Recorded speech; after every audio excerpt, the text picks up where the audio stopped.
اچھا جی، پتہ تو آپ کو لگ گیا ہوگا کہ عالمی مالیاتی ادارے IMF نے بجلی کے بلوں میں ریلیف دینے سے متعلق جو پلان تھا نا وہ اکثر مسترد کر دیا ہے۔ نہیں تو انتظار کون کر رہا تھا کہ وہ مان جائیں گے؟ اب نیا پلان بنایا جا رہا ہے۔ اب ویسے بلند و بانگ دعوے تو ہیں، نگراں وزیر اعظم بھی کہہ رہے ہیں کہ بھائی ہم ٹیکسیشن کے حوالے سے پھر دیکھیں گے کہ کیا اقدامات کرنے ہیں، ان کا کہنا ہے آؤٹ آف دا باکس ہم جو سلوشنز ہیں ٹیکس وہ لائیں وصولیوں گے۔ کو بہتر بنایا جائے گا۔ کیا کہا انہوں نے، سن لیجیے۔ ہم ان تمام آپشنز کو ایکسرسائز کر رہے ہیں، جو میں آپ کو کہہ رہا ہوں کہ ہم بار بار اسی حوالے سے، جس میں ایف پی آر کا رول ہے، ایف پی آر کون کون سے ایریے میں ٹیکس کر سکتا ہے، صرف آئی پی پیز ہی نہیں ہیں اور باقی سیکٹرز ہیں۔ میں نے آپ کو بتایا کہ کیا ہم لائرز کو جس طرح کی ان کی ارننگز ہیں ان کو ٹیکس کر پا رہے ہیں، کیا ہم ڈاکٹرز کو ٹیکس کر پا رہے ہیں، کیا ہم میڈیا آؤٹلیٹس کو ٹیکس کر پا رہے ہیں، کیا ہم ایگری سیکٹر کو ٹیکس کر پا رہے ہیں، بہت سارے آئی ٹی سیکٹر کو ٹیکس کر پا رہے ہیں، دوسرے بہت سارے ایسے ایریاز ہیں جہاں پہ ہماری ability to tax is very poor. پھر روپے کی قدر آپ کو پتہ ہے نا، ماہرین یہ مانتے ہیں کہ سمگلنگ ہے، ہورڈنگ ہے، یہ ساری وجوہات ہیں جس کی وجہ سے روپے کی قدر گر رہی ہے۔ سابق چیئرمین ایف پی آئی شبر زیدی نے تو کہہ دیا بھائی منی چینجز کو بند کرنے کے علاوہ کوئی چارہ رہ نہیں گیا۔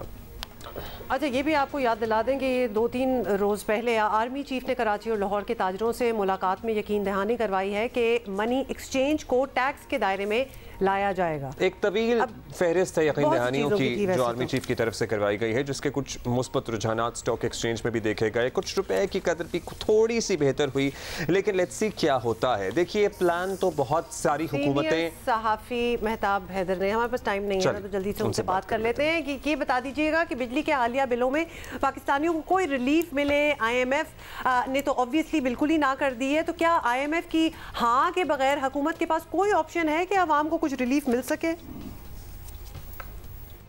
یہ دیکھیں، بنیادی طور پر پاکستان جو ہے وہ اس time stand by arrangement program کے تحت آئی ایم ایف کے کنٹرول کے اندر ہے، اور اس ٹائم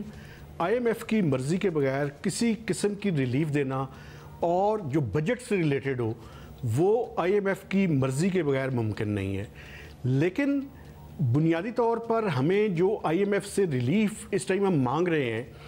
وہ بھی سٹیگر کرنے کی ریلیف مانگ رہے ہیں، یعنی ہم ڈیفر کرنا چاہتے ہیں۔ آپ کو پتہ ہے کہ یہ جو بل انفلیٹڈ آ گئے، یہ 2 مہینوں کے اکٹھے بل تھے، اس کے ساتھ ساتھ ابھی ایف پی اے کی جو ہے ایڈجسٹمنٹ ہونی ہے اور کوارٹرلی ٹیرف کی بھی ایڈجسٹمنٹ ہے۔ تو ہماری خواہش یہ ہے کہ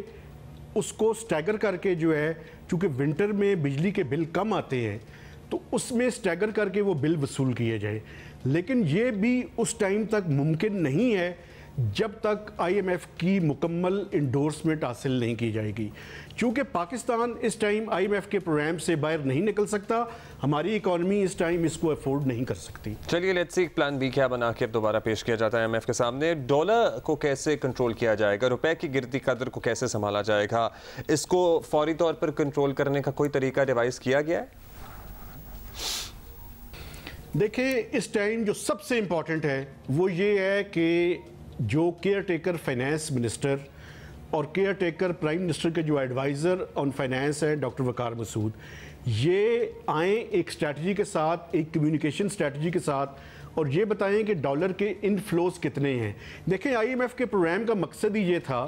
کہ آپ ڈالر لیکوڈیٹی کرنچ کا شکار جو پاکستان تھا اس سے اس کو نکالیں، لیکن آپ یہ دیکھ لیں کہ ابھی تک ایک لفظ انہوں نے نہیں کہا کہ ہمارے آئندہ آنے والے 6 ماہ کے دوران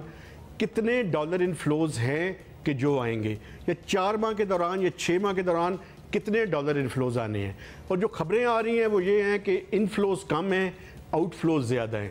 یہ مارکیٹس اسی وجہ سے جٹری ہیں اور انسرٹینٹی کا شکار ہیں کہ ہمارے ڈالر انفلوز اس حد تک انٹیکٹ نہیں ہیں جس حد تک انٹیکٹ ہونے چاہیے۔ تو بنیادی طور پر اسی وجہ سے، اور آئی ایم ایف کی ایک شرط ہے کہ آپ کا اوپن مارکیٹ کے اندر اور انٹر بینک مارکیٹ کے اندر جو